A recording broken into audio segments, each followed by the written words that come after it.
How are you doing, brother? How's everything going? Yeah, just blessed, bro.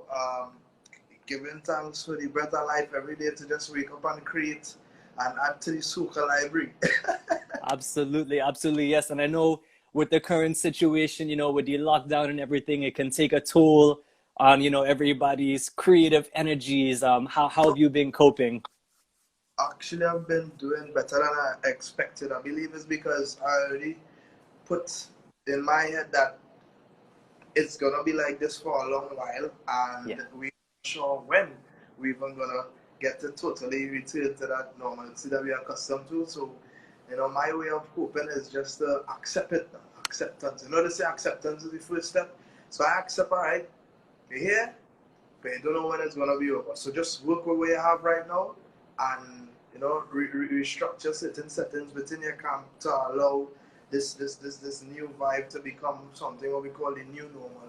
Until then, Amazing, man. Yeah, and I know that's something that is one of your major strengths is this ability to really think long term, and that's some great advice that you give to some other creatives as well. So, speaking of the lockdown, I'm gonna jump right into it.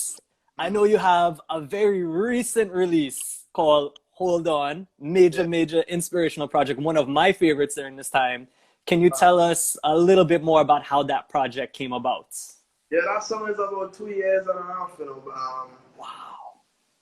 What happens with me is that, and anytime somebody asks like, how you come up with these ideas, how you come up with these songs, I say, I don't know. I'm just a reflection of what is happening around me. So whatever Mhm. message, whatever content you see stemming from the Erphaan brand, it'll always be something true to whatever extent.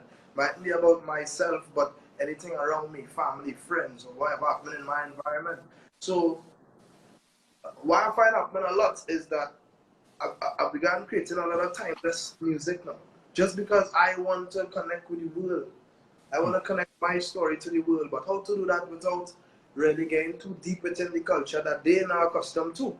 So slowing down the melodies, writing about stuff that is globally relatable. So, hold on was just like me putting out something, creating something that could reassure, um, restore hope. And that was 2 years ago.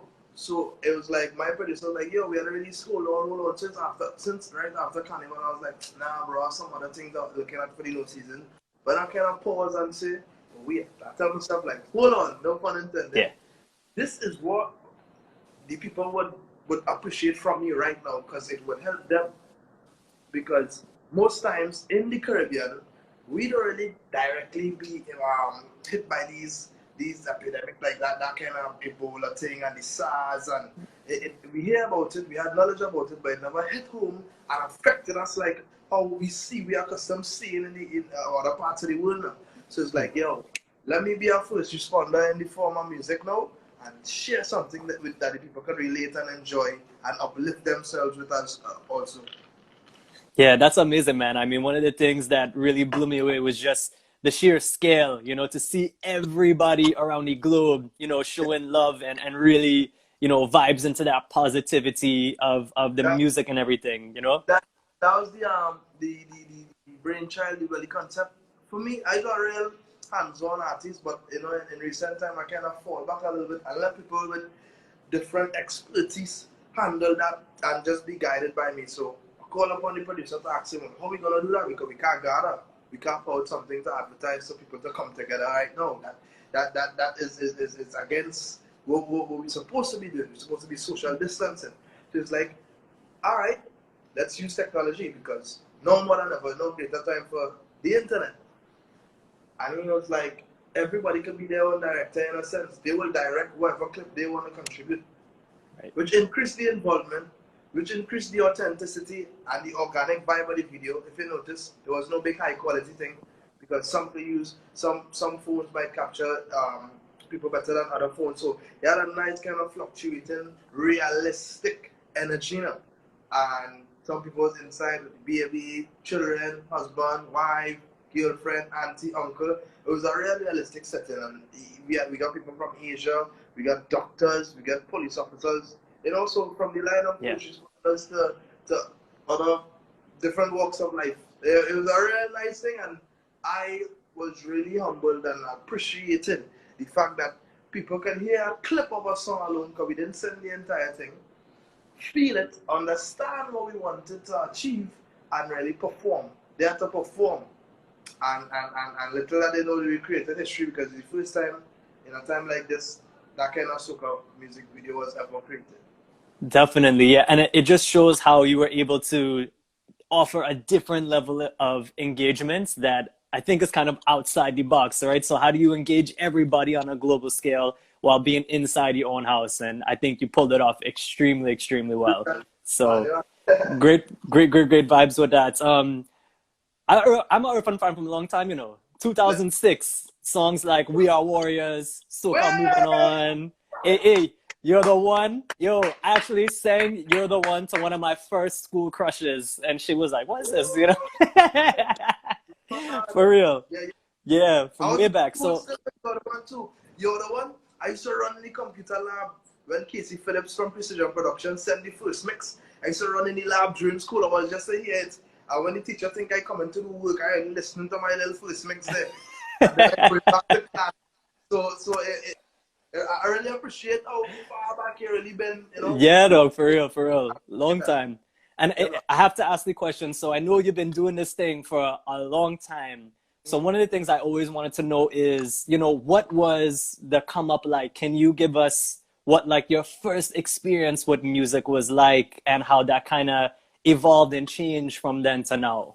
Yeah, it started off as an innocent individual who has a dream, who realized at a very early age that he has a talent, a God-given one, because it was just one opportunity where everybody noticed like, great, he could sing. So it was all innocent, and with the guidance of a father, being a father, trying to be the best possible support system, alongside my mom, of course. They introduced me to like music lessons, piano lessons, voice Right. training, and everything. But we didn't know much about the business. So there's a lot of ups and downs and stumbling blocks, so we learn along the way. Now it's not like if my father had all the knowledge about the music industry and then he could have guided. It was like him just knowing, understanding, talking to people.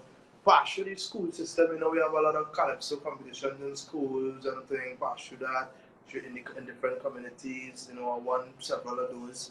And we was literally going with the flow, working as we go, learning as we grow. So a lot of things that we would have been doing back then, we would definitely not be doing now. We have a proper structure at hand, and in comparison to probably a lot of other artists who would have, linked up with somebody in the game already, Hmm. we, the main idea of my story is that we do it on our own. It was just me and my pops alone. We just rally hit it off, in primary school and secondary school. I would have been out in the night recording, performing, and then waking up in time to go to school. So it was rough, but the passion that I had from since the age of 9, it overran every little inch of struggle. So I loved it. And like in times that I didn't win the competition, I always, everybody used to be like, "How come you ain't crying? How come you not sad?" I said, like, next year. So I was always resilient now. Before I even understand what resilience is, I wasn't overly competitive, but I always know that, all right, I'm going to show them next year or go at them next year. And even if next year didn't happen, I was like, yo, I love it anyway, and I grow it, so it's all right for me. Amazing, man. Yeah, and that's a really, really motivational story because one of the things I always talk about with a lot of my Caribbean friends is that, a lot of times parents just really push you to do like the doctor, the lawyer, the maths, the science. You know what I mean? It's So true. it's amazing to hear that, you had this relationship where you were able to evolve your artistry with the help No, of your father and everything. no, my mom's was a school teacher on different levels of the schooling system all her life, right? So from primary, nursery, straight up to tertiary, she educated people. And she wanted me to become a doctor. But she never even tell me that till later on in life, because she realized that I was real heavy on this music thing. So she had it in her head. But no one time she sit down and tell me, well, I really now. Afterwards, she was like, I really wanted to be a doctor, but I leave you alone on that support because I realized that's way up. And me as a parent, that will be the foundation on which my family system will be set up. Like if my mother literally say if you wanna be a garbage man, be the best garbage man. Yeah. Now at this age I could understand what she was saying, but I used to take it a literal long time now. But basically, she's saying whatever you want to do, like leave a mark. Might be the greatest mark, but wherever is your best mark, and that's how I live. Vibes, man. Wow. Real inspiring. Let me just take a quick look in the chat here. Jel, big up yourself. Tina. All right. Cass. We have Winnipeg in the house. Nathaniel. Oh, you don't forget, if you have questions for Erphaan, please feel free to leave it in the comments as well. So, we know that prior to 2012, with your hit song, In Your Eyes, you used to write for a lot of artists in the industry, right? Also, that's also one of my favorite tunes, by the way. Can you share some of the songs that you are responsible for in terms of writing? Because I know you've been contributing to the industry in many different ways. I can't remember some of them things, but let me see. Um, Marshall Montano, make you rock, and I wanna take you home. Rock, yeah. Oh, yeah, I wanna make come here and wind up, don't fret. Come here and wind up. Oh, and before the rhythm, they swap it to how they swap it again? Yeah, yes, be a big good body empress. I wanna give it to you every time. Yes. Say swap, give me that swap. Stop and you love that good, yeah, that. Yeah, the do afraid on the challenge sheet from Marshall. Come here and wind up, don't fret. Come here and wind up, don't fret. Kiss the band, Precision Wine. Baby, wind up now. Baby, wind Hey, up. big tune, dog. All these big tunes. That's all I can remember right now, but bro, I don't. That's Oh, amazing, dog. That's amazing. That's amazing. So you've been involved with this thing since pretty much small, right? I got a question yeah, here from Jel. I'm gonna bring it up for you. They're yeah. asking, what's the biggest challenge you faced as an artist in this industry? No season is a full time thing.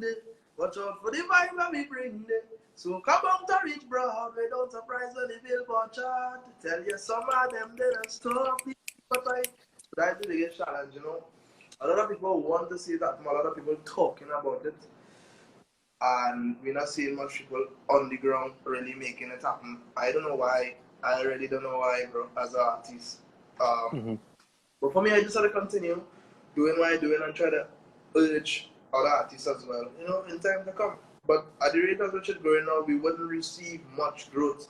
It's too little of a bunch of artists who actually operate outside of the carnival to really create any real impact. And the perfect example is Trinidad artists. They bust all together outside of carnival because that's literally the only time they could have.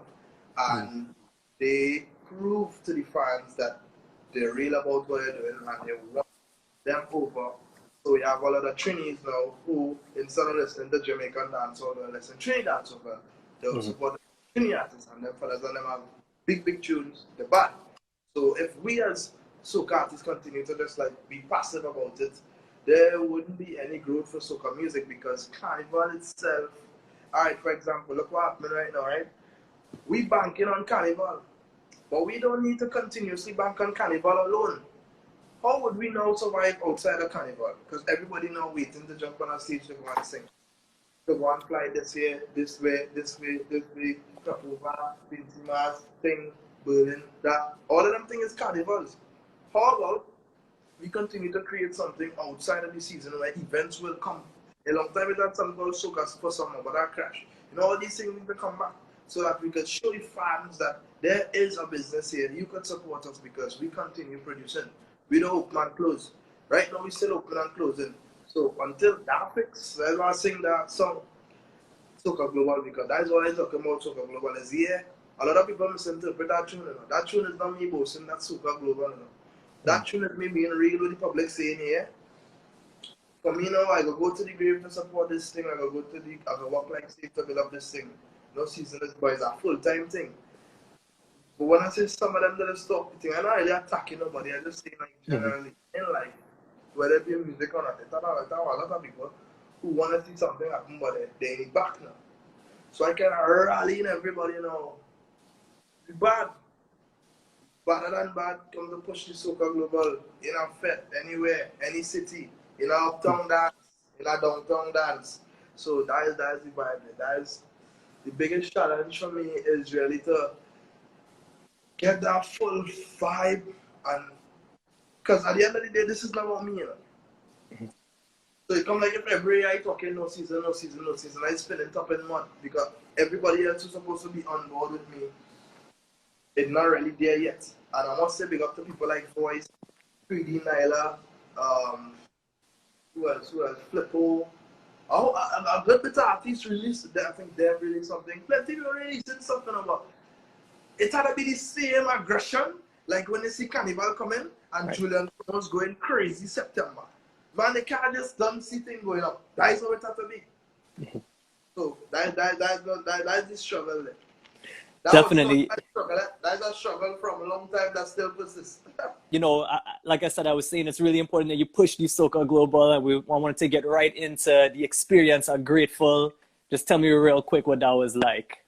Oh yeah, so Grateful actually been a rebranded event. It started in 2012. Remember walking through fair, it was called EA21. Yeah. So we had EA21 Woodford Cafe, EA22 at All Out in the Oval, EA23 at Aria. That's my favorite one yet. That was crazy. It was rammed, they had to close the door. Anyway, actually, I reached that party like real late because of some stories I can't tell any lies. But yeah, year 24 was at Zen. That was massive. And then year 25, when Vast opened up in Trinidad for the first time, that was the next scene where it was so rammed that they had to shut the club down. Where rich. I think after Aria, we went to a place called, long time it was called Club Coconuts, where it was Fusion, rebranded to Fusion. And then I was fed up on the EA this and the EA that, and I started to feel like it was like blatantly, publicly getting old. So I said, no, let me remove my age from off of that. And I call it Grateful because I'm really and truly grateful for all the support and love I've been getting from my fans and that kind of thing. So it's a celebration of life around the time of my birthday. So I call it Grateful now.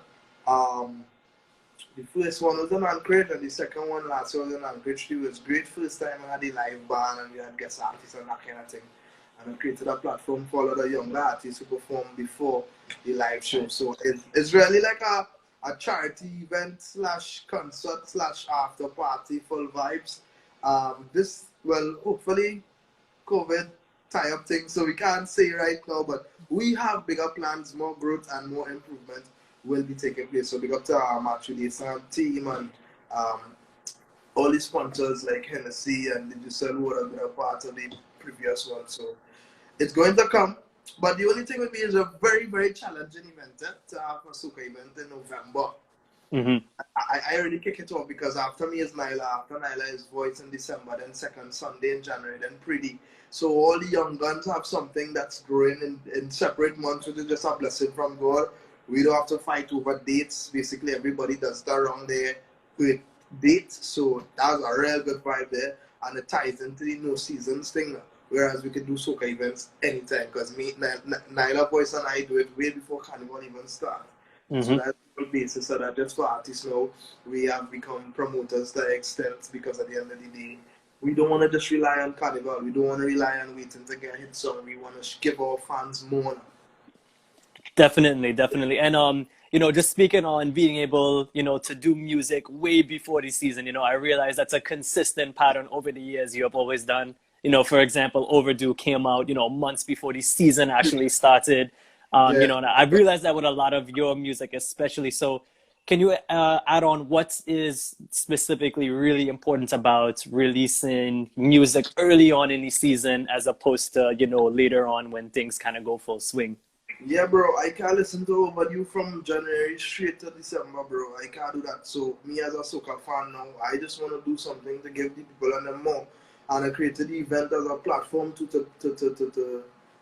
produce, present them new songs too. I always tell, alright, so a lot of people still kind of iffy about the whole no season thing. And I go, Rome wasn't built in a day and people forget. No Habla wasn't a carnival release. No Habla released in May. And the song survived the entire year from May 2018, 19 or 18, yeah, I can't remember. First I don't study time, it's just about releasing. Anyway, from May to the following year, May. So it's like, wow, when the song really released, when it catch in Trinidad at a certain time, it catch in the islands, catch in New York at different times. So it just for us to just continue bringing new stuff to keep the fans active. Because a lot of people know they are aware of all the carnival hits, but they don't know who sing them. So I just kind of present myself in the year too to just, release music videos so they could see. Because when I released In Your Eyes, a lot of people didn't know who I was till that video came out. So, yeah, just to keep it going, bro. Tune after tune after tune. Amazing, man. Yeah, so you can really see that, this longevity and this type of thinking is for the fans and for the people. I'm gonna Yeah, pull up a question because we got some questions here from some of your fans. Let me pull up this one. man. What are some of the things you do before a show? This is from a tabletop. Some pre-show rituals. Oh, yeah, nah, me, I just go, I don't naturalist, so I don't really, most you can see me doing is praying and a little too stretch here and there, but I don't need to drink, I don't need to smoke, I don't need to meditate. I just develop a kind of thing like, them fighter jets on the aircraft carriers, like 0 to 200 one time, pow, stage time. That's just me, and I get accustomed to that. Other artists might have different coping mechanisms, but I mean, I love this stage so much. I don't really create a huge anticipation for anything. So it's like, yeah, we're going and shell it again, and we're going and shell it again. And when we done shell it, we gone. That is basically it for me now. I don't really amount it to anything larger than life to really put myself in any nervous state of mind. Yeah. So now I don't really do anything much, to be honest. And I want That's to keep it that amazing. way. I want to keep it that way too. Yeah, absolutely. That's amazing to hear that you just keep it all natural and boom, it's like an Yeah. extension of yourself. I got one more question here from Chico. If you got the chance to talk to a younger you, what would you tell him?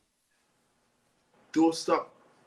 And what is for you is for you. Big up the Chico for that question because plenty people grow up seeing the friends succeed in different aspects of the career. And to me, I always knew, well, fortunately for me, I was 9 years old when I really get the idea that, hey, I could sing.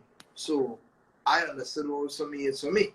I like football too, but I was stronger in singing. So that's the part that I chose. So I believe everybody was blessed with a God-given talent.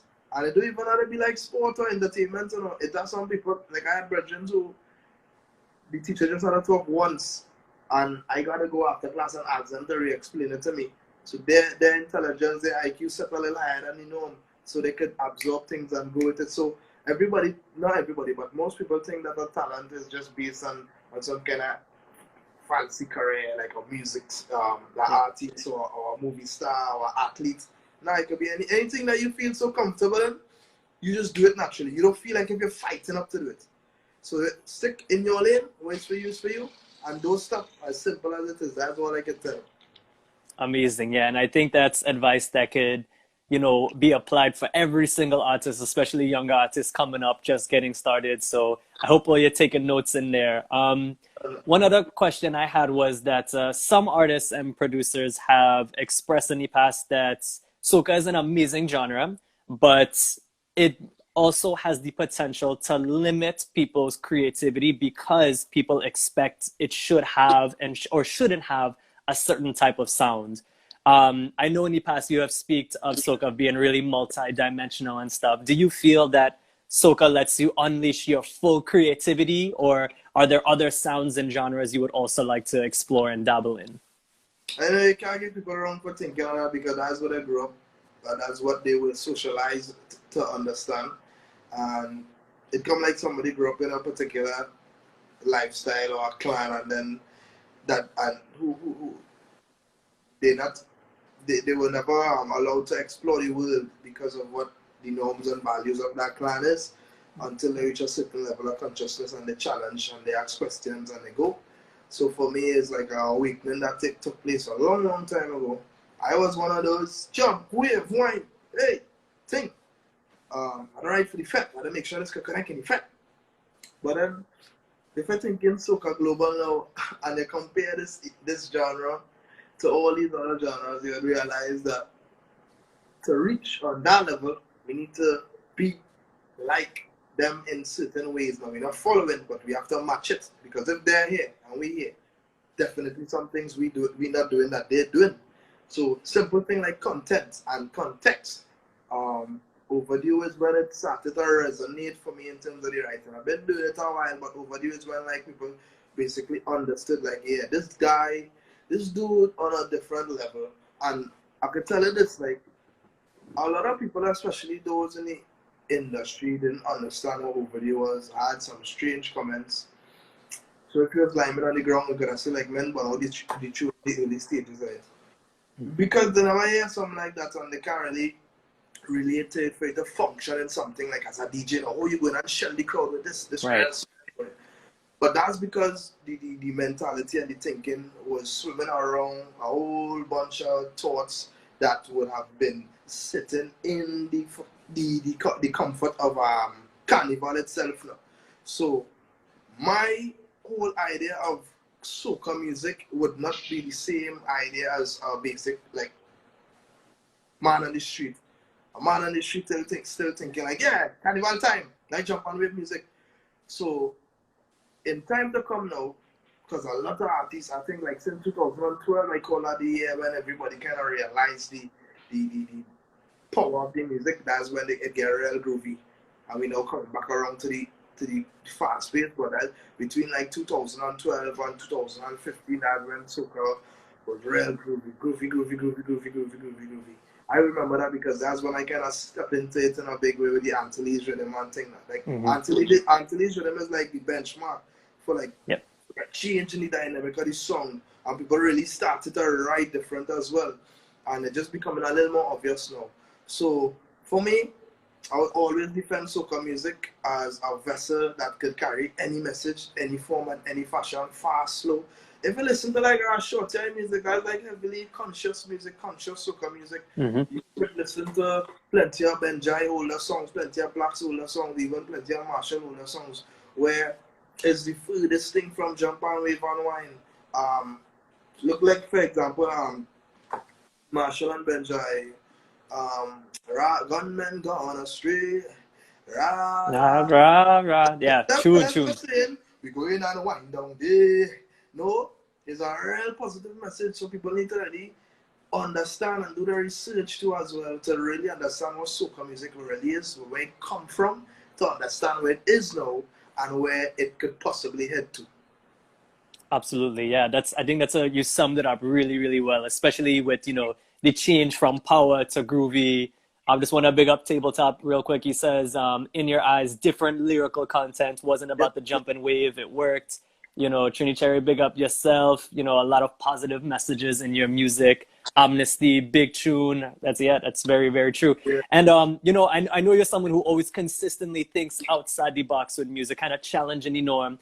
And I could really see that with songs like No Habla, right? So really mixing in the Latin and the Spanish vibes. What's the context behind that, and why push it in the direction of kind of mixing it with the Latin culture? Yeah, because I want to like be able to timestamp everything. Like the Calypsonians, they listen to rum and Coca-Cola, you listen to Gin and Diner, and they'll be telling about a certain time and what was happening in society around that time. And what happening right now in Trini, bro, is como te llama señorita, and I, as an artist, just naturally ended up doing that. I didn't decide to sit down and do it. It just happened. Now, I have the idea that I would like to continue doing that, but for that one exactly, I would just say, don't be any mic and the loopers running dum dum dum dum dum dum. And just like that, I said, come on, yeah, my señorita. But in keeping with me being as real as possible, like I used to get pulled to Spanish class and things. I never really like them foreign languages and things. It was basically just a challenge for me and nothing interesting because I didn't really foresee me having to utilize it in any form of fashion. Just like a lot of arrogant thinking teens at that time. Why doing this for this? I'm not going to do this in life. So I was like that. So the concern was really there for me to learn or to pay too much attention, but to just like copy the homework from a friend saying, "Long there, get the teacher." But in a time like this, I literally tell what that line itself. I didn't sing that at first. I was like, unfortunately, that's all the Spanish that I man know. Like literally while writing the song, I was like, that is all the Spanish I know there. So I just ended up mumbling it on the mic itself, and then I kept it. But it's one of the truest songs I ever wrote. Though it's like, yeah, I should have paid attention in Spanish class. That's Yeah, incredible, man. That's incredible. Yeah, I think you definitely like the I could see the trend and the change, and you're really pushing the boundaries of creativity, especially when it comes to soca music and stuff yeah, like that. yeah, man. Um, yeah, let me check you in the comments. You say Sir Influential. No habla is a good time to help bridge the gap. Definitely agree on the research, messaging in the music. Yes, definitely.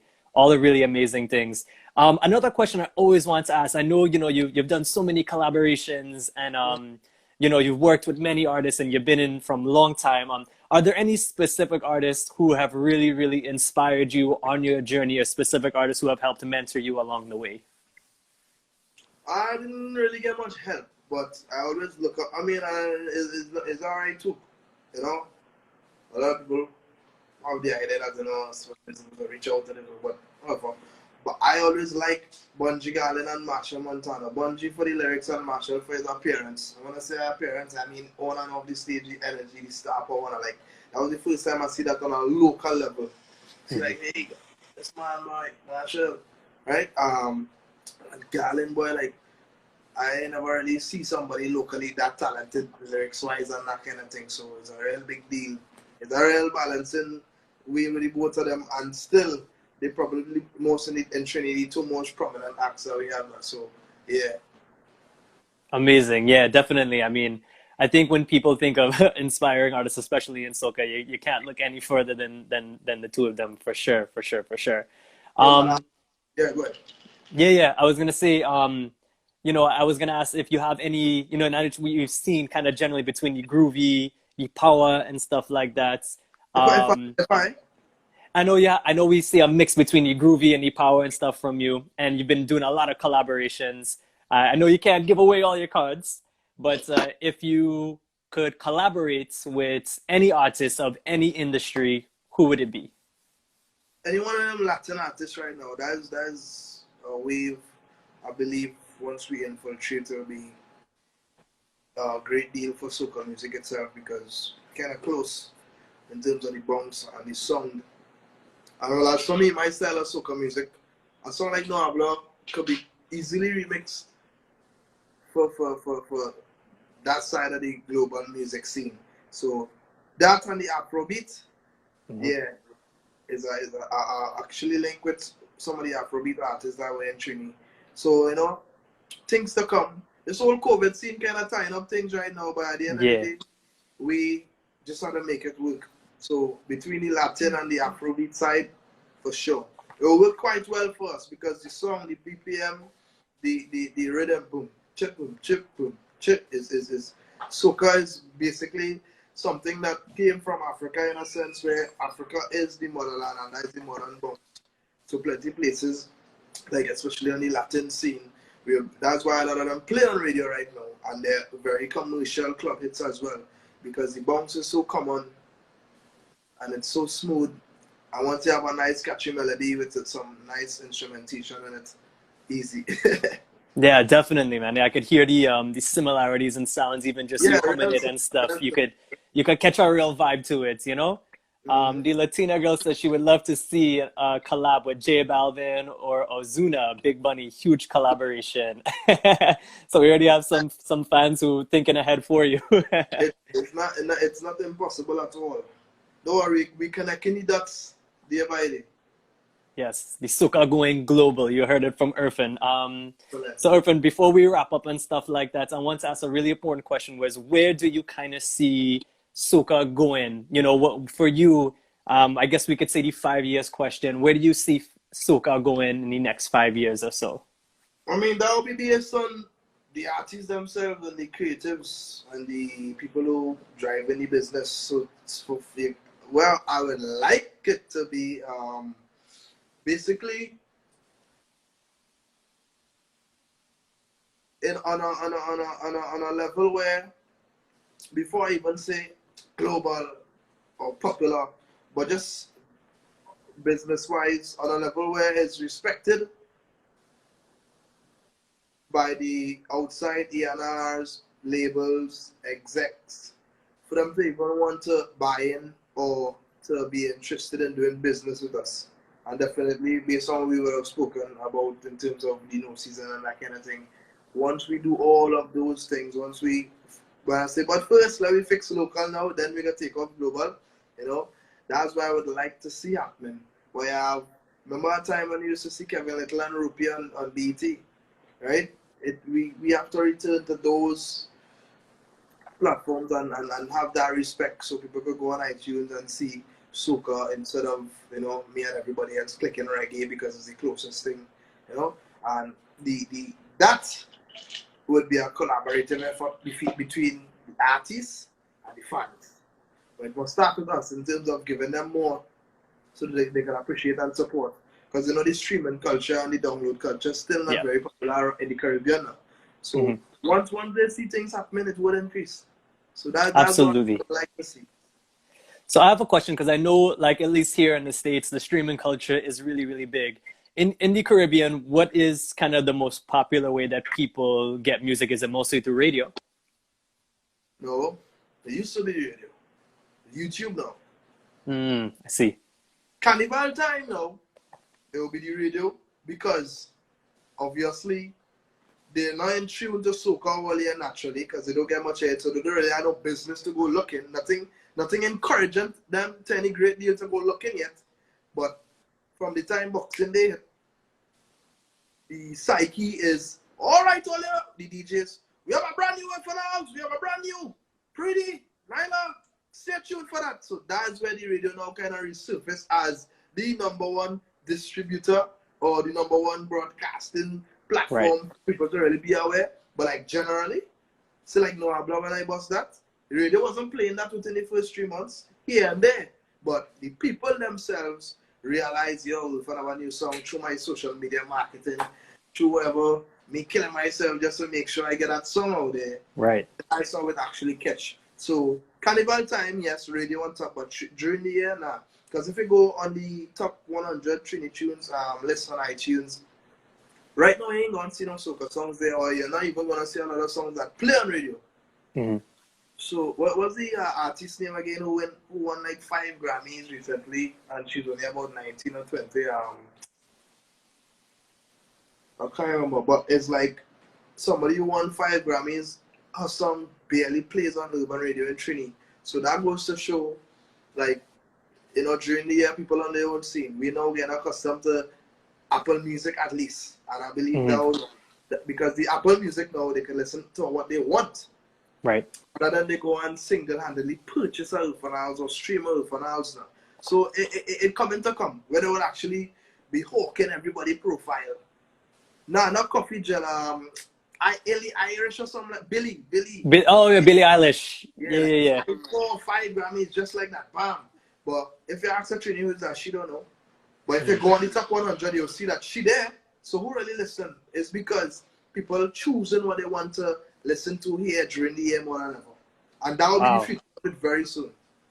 That's a really, really good point. Oh man, yeah. I could definitely agree with you on that one. Cool, man. I really, really appreciate you taking the time. Before we wrap everything up, you know, let us know where we can find you, Erphaan. Yeah. The website is erphaan.com, and that will reroute you to everything. That's one of the reasons. Lastly, before I go, because yeah. A lot of people been asking me, so how you get this blue star? You're not like internationally, you know, you're not internationally popular. What all these people want to see is structure.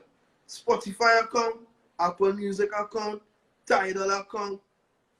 They want to realize, well, yeah, and that's the same thing with no seasons. It's like all those little things where we had to fix local, then we can take off global. And the last thing, most importantly, all the social media profiles in sync and our website. Because I sent in like 8 requests over the past 2 years and just keep getting nothing. And then a day somebody messaged me and say, yo, you're a star now. I'm like, wait a minute. And then when I went and check on my Instagram and I see the blue tick. So it's not about how much followers you have, how popular you are. It's about your structure as an artist and what you have in place for them to really go and do an investigation on your name. and understand, well, yeah, this is Erphaan Alves. He's a real artist, registered on different platforms and that kind of thing. Blue check. So we just want to keep it going, Erphaan Alves on everything. TikTok, Twitter, Facebook, Instagram, of course. Yeah. You But you heard guys it. go check out the website, man. Nice stuff on there. Amazing, amazing. Yeah, so all the young soca artists tuning in, all the people who want to hear advice, boom, you just heard it from Yeah, one of yeah. soca's most up and coming and amazing artists in the We done, industry right now. I tell you, we done reach already, man. We You done done come. reach. Absolutely, absolutely.